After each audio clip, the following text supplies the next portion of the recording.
सभी स्टूडेंट्स को नमस्कार बेटा। सबसे पहले तो आप सभी का हार्दिक अभिनंदन और स्वागत।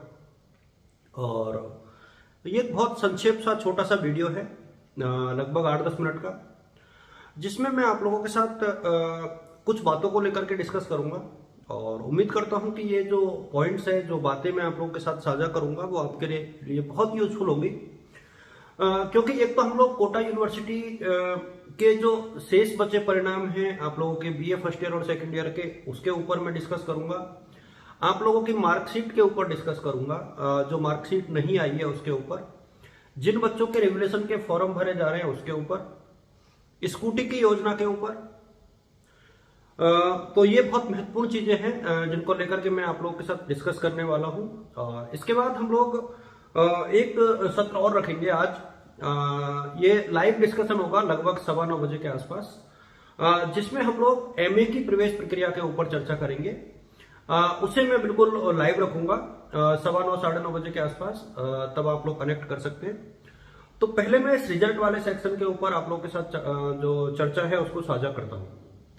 देखिए, सबसे पहले तो मैं कह दूं कि बीएससी और बीकॉम जो थर्ड ईयर है उनकी मार्कशीट आपकी कॉलेजों में पहुंच चुकी है, तो आप लोग अपनी अपनी कॉलेजों से उसे प्राप्त कर सकते हैं। पहली खबर। दूसरी जो न्यूज है मेरी तरफ से, वो ये है कि ये काम आपका हो चुका है, यानी मार्कशीट आ चुकी है। बीए थर्ड ईयर की मार्कशीट अभी कॉलेजों में नहीं आई है। तो एक चीज ये है कि बीए थर्ड ईयर की मार्कशीट जो है अभी कॉलेजों में नहीं आई है, ना एमए की कोई मार्कशीट अभी कॉलेजों में आई है। तो एमए, एमएससी, एमकॉम की अभी कोई भी मार्कशीट जो है कॉलेजों में नहीं आई है। मैं बात करूं रिवोल्यूशन के रिजल्ट को लेकर के, मैं इस वीडियो में रिवोल्यूशन के परिणामों की भी चर्चा करना चाहूंगा। तो मुझे लगता है कि 10 नवंबर से पहले रिवोल्यूशन का कोई भी परिणाम नहीं आएगा। उसके बाद आपके रिवोल्यूशन के रिजल्ट आना प्रारंभ होंगे। अभी तो मेरे सामने यूनिवर्सिटी ऑफ कोटा यानी यूनिवर्सिटी प्रशासन या विश्वविद्यालय प्रशासन की जो पहली प्राथमिकता रहेगी वो बहुत सीधी, सिंपल, सामान्य प्रक्रिया है।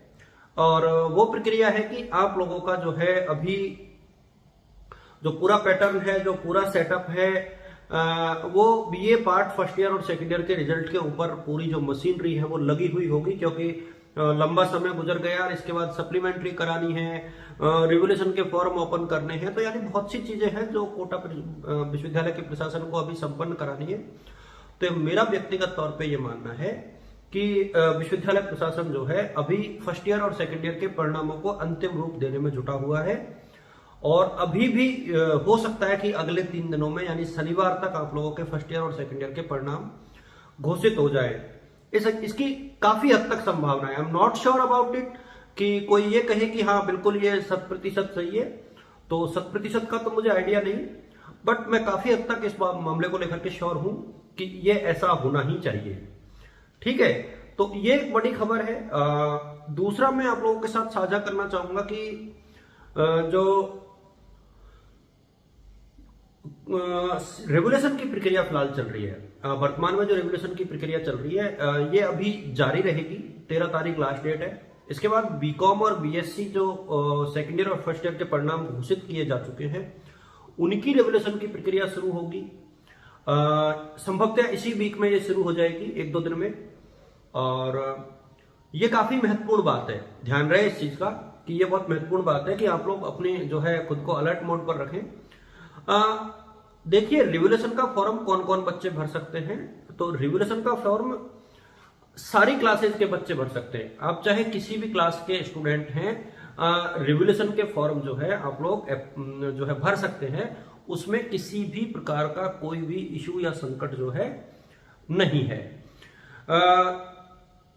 आप आधे पेपरों में रिवेल करा सकते हैं। यदि आप फाइनल के हैं, पीजी फाइनल के, तो 3 पेपरों में, पीजी प्रीवियस ईयर में है तो 2 पेपरों में।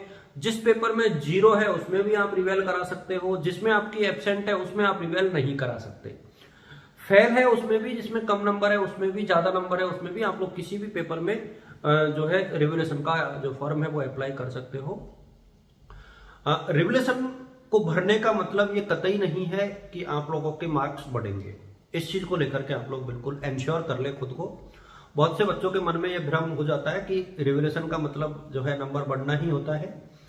एक चीज और मैं आप लोगों के सामने स्पष्ट कर दूं कि इस मौसम में आते ही कुछ जो है कुछ लोग, मैं उनके लिए बहुत गलत शब्द का इस्तेमाल तो नहीं करूंगा, लेकिन बिचौलिया टाइप के लोग जो यूनिवर्सिटी प्रशासन के साथ मिलकर यूनिवर्सिटी प्रशासन को बदनाम भी करते हैं। यूनिवर्सिटी का इन्वॉल्वमेंट उसमें नहीं होता है, लेकिन यूनिवर्सिटी प्रशासन को बदनाम करने के लिए विद्यार्थियों को प्रलोभन देकर के और पैसे ऐंठ लेते हैं। मैं किसी भी व्यक्ति विशेष या संस्था या किसी का नाम नहीं ले रहा हूं, लेकिन हमारी मौलिक जो जिम्मेदारी है बीइंग ए टीचर, वो ये है कि स्टूडेंट्स को एक प्रकार से सदमार्ग बताना। तो मैं आप सभी को यह कहना चाहूंगा कि इस प्रकार की हरकत ना करें, किसी के बहकावे में ना आए, किसी को इस प्रकार से अनावश्यक तौर पे जो है पैसे नहीं दे। यदि आपके पैसे डूब गए तो उसकी जिम्मेदारी किसी की भी नहीं होगी। तो ये बिल्कुल सॉल्व डिसीजन आपका है कि आप लोग जो है बिना किसी के बहकावे में आए अपनी जो भूमिका है उसको करते रहे। ये बेटा आप लोगों के लिए बहुत महत्वपूर्ण मैसेज है मेरी तरफ से। उम्मीद करता हूं कि आप लोग इस बात को थोड़ा सा वजन प्रदान करेंगे, इज्जत रखेंगे इस बात की। मैं इसके साथ ही आप लोगों के साथ सप्लीमेंट्री की एग्जाम्स को लेकर के चीज साझा करना चाहूंगा। सप्लीमेंट्री की एग्जाम देखिए 15 दिसंबर के आसपास होंगी। फॉर्म कब भरे जाएंगे इस चीज को आप लोग भूल जाओ। कभी भी फॉर्म भरने में आए, दिसंबर के दूसरे सप्ताह में आप लोगों की जो सप्लीमेंट्री की एग्जाम है ना, वो निश्चित तौर पर होंगी। उसका रीजन मैं बता देता हूं। हालांकि है ये अनुमान, कोई सूचना नहीं है, अनुमान है, लेकिन कोटा यूनिवर्सिटी का ये एक ट्रेंड रहा है कि हर साल वो बिफोर विंटर ब्रेक यानी शीतकालीन अवकाश से ठीक पहले कोटा यूनिवर्सिटी फ्री होती है। किससे? सप्लीमेंट्री के एग्जाम से। तो सप्लीमेंट्री का पेपर निश्चित तौर पर इस ही दरमियान होगा। इसको लेकर के मेरे मन में तो रत्ती भर भी संदेह नहीं है। किसी स्टूडेंट के मन में हो तो बात अलग है, लेकिन मैं व्यक्तिगत तौर पे सारे स्टूडेंट्स को अपनी तरफ से ये निर्देशित करना चाहूंगा, ये दिशा निर्देश आप लोगों को देना चाहूंगा कि आप लोग बिल्कुल खुद को अप टू द मार्क रखें और सप्लीमेंट्री की तैयारी आप लोग करते रहें। कोई भी स्टूडेंट सिर्फ रिवोल्यूशन के भरोसे नहीं बैठे। यदि उसकी सप्लीमेंट्री आई है तो वो सप्लीमेंट्री की तैयारी जरूर करें, क्योंकि साल खराब हो जाएगी, किसी का कुछ नहीं जाएगा। ये आपका भविष्य है, आपके हाथों में है। मैं अपेक्षा करूंगा कि आप लोग अपने भविष्य के साथ एक प्रकार से किसी प्रकार का मजाक नहीं करेंगे, क्योंकि बहुत से लोग जो हैं कुछ लोगों के बहकावे में आकर के इस प्रकार की हरकतें कर देते हैं जो कि नहीं करनी चाहिए। मेरा व्यक्तिगत तौर पे मानना है कि किसी भी तरीके से इस प्रकार की जो हरकतें हैं वो नहीं की जानी चाहिए। तो ये बहुत महत्वपूर्ण सी बात है, आप लोग इस चीज़ का थोड़ा सा ध्यान रखेंगे। उम्मीद करता हूं कि आप इस चीज़ का जो है बहुत संजीदगी के साथ ध्यान रखेंगे। और एक चीज़ और मैं आप सभी को बताना चाहूँगा कि आज से मैं कुछ चीज़ें धीरे धीरे आप लोगों के साथ साझा करना शुरू कर रहा हूँ। ये पहला वीडियो है उस श्रृंखला का जिसमें मैंने पूरे एग्जाम सेक्शन के ऊपर चर्चा कर ली। एक वीडियो आज एमए की प्रक्रिया के ऊपर आएगा, एक वीडियो आज जो है आप लोगों की स्कॉलरशिप के सेटलमेंट के ऊपर आएगा, पूरी प्रक्रिया के ऊपर आएगा।